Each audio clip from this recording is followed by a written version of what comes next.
اسرائیل کی جانب سے غزہ پر ایک بار پھر بڑی جارحیت پر کئی ممالک سراپا احتجاج بن گئے۔ سعودی وزارت خارجہ نے غزہ اور خان یونس پر اسرائیلی حملے ناقابل قبول قرار دیتے ہوئے عالمی برادری سے اسرائیل کو لگام ڈالنے کا مطالبہ کر دیا۔ سعودی وزارت خارجہ نے کہا کہ اسرائیلی اشتعال سے خطے کا امن خطرے میں ہے۔ عالمی برادری امن معاہدے کی پاسداری کے لیے کوششیں بروئے کار لائے۔ سعودی حکام نے اسرائیلی وزیر اعظم کے شامی علاقوں کے خفیہ دورے کی بھی مذمت کی ہے اور اسے شامی خود مختاری کی خلاف ورزی قرار دیا۔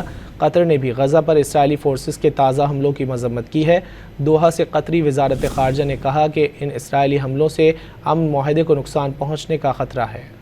اسرائیل کی جانب سے غزہ پر ایک بار پھر بڑی جارحیت پر کئی ممالک سراپا احتجاج بن گئے۔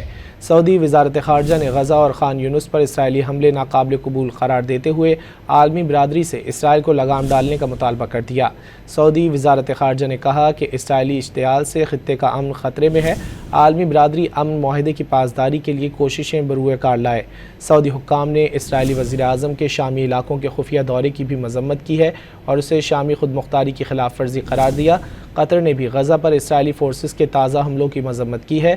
دوحہ سے قطری وزارت خارجہ نے کہا کہ ان اسرائیلی حملوں سے امن معاہدے کو نقصان پہنچنے کا خطرہ ہے۔